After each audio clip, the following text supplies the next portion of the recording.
Hey, you American male, age 18 to 25, this is Gun Dummy, and I have a dark one for you today. In 1963, a man by the name of Alec Cadell placed an order in a Klein Sporting Goods catalog for a 36-inch M91 Italian Carcano carbine for $19.95, $150 for shipping. However, Klein struggled to get stock from the wholesaler and were instead forced to send out the 4-inch longer M91 38s. This man was so angry that he didn't get his carbine, he began looking for ways to blow off steam, and decided the best way to do that was to kill the 35th President John F. Kennedy. It was later found out that this man's real name was Lee Harvey Oswald. Next, we have James A. Garfield, who was shot and killed by Charles J. Guiteau with a .442 Webley British Bulldog. The story of Charles J. Guiteau is a long one, and it just so happens to be a good one, too, but sadly, we're only talking about the guns and not the lunatics behind them. It is a widely circulated misconception that Guiteau had purchased a gun with pearl grips just because he thought they would look better in a museum. However, the truth is, it was a simple, cheap American copy of a British Bulldog that Guiteau had purchased in addition to a penknife for $10. This myth was started because in the transcripts of his interrogation, he whined about wanting the pearl grips for the exact reason, but ultimately caved and bought the cheapest gun they had. In 1865, 16th President Abraham Lincoln was shot in the back of the head by John Wilkes Booth sporting a .44 caliber percussion cap muzzle-loading pistol made by Henry Derringer. Almost everyone knows that John Wilkes Booth was an actor, but what I don't think most people understand is that he was a super famous actor. He was not nearly as famous as his brother Edwin, but that's like saying instead of Chris Hemsworth killing Biden, it was actually Liam. In 1901, William Eyebrows McKinley was shot and killed by American steelworker Leon, parents didn't Americanize their last name, Czolgosz, using an Iver Johnson .32 caliber nickel-plated exposed hammer revolver. Hitler was shot in the brain with a .765 Walther. This is what we know, but there's a lot of mystery surrounding his death. And no, that doesn't mean he ran off to Argentina. That's just what the rest of the Nazis did. Hitler and his lady friend had both been burned by the Germans after their timely deaths, per Hitler's request. But Stalin didn't believe it, so he, along with several other scientists, had the teeth tested, proving that it was a match. Because of the German cleanup of the suicide scene, it's likely we will never know exactly what happened to the gun that he used, or exactly what it was, other than the fact that it shot .765 and that it was a Walther.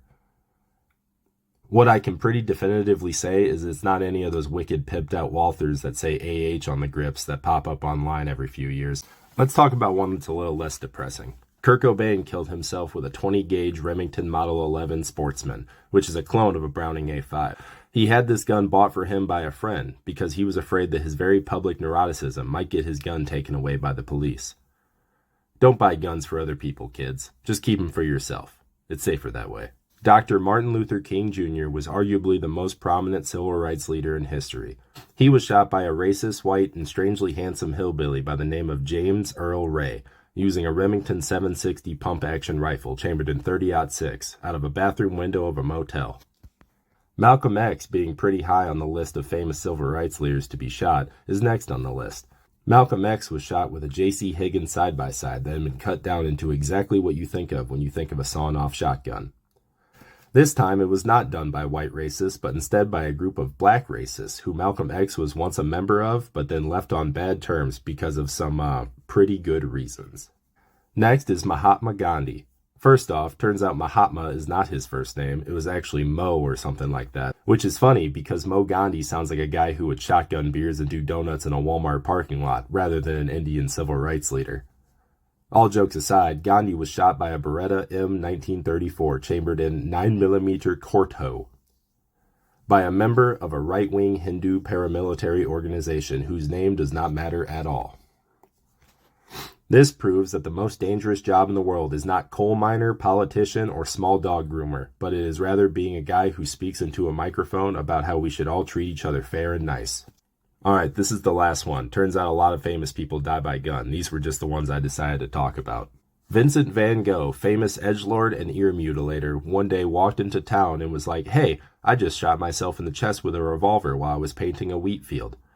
Evidently, he had somehow managed to not hit a single organ and died 2 days later from infection. 75 years later, some farmer found a gun in his field and was like, without a doubt, this is the gun that guy used to kill himself 3/4 of a century ago. Even though Van Gogh never really mentioned what field he was in or what gun he used, that gun then sold for $180,000. Alright, just one more. The third most famous Kennedy to have metal go through their brain was Robert F. Kennedy, who was shot with a .22 LR Iver Johnson Cadet 55A. I bring Rob up because him, as well as 3 others off of this list, including his brother, were all killed within a 5-year period from 1963 to 1968, which is pretty weird. In conclusion, only the good, the bad, and the ugly die young. This is Gun Dummy, and I hope you're compliant with all gun laws.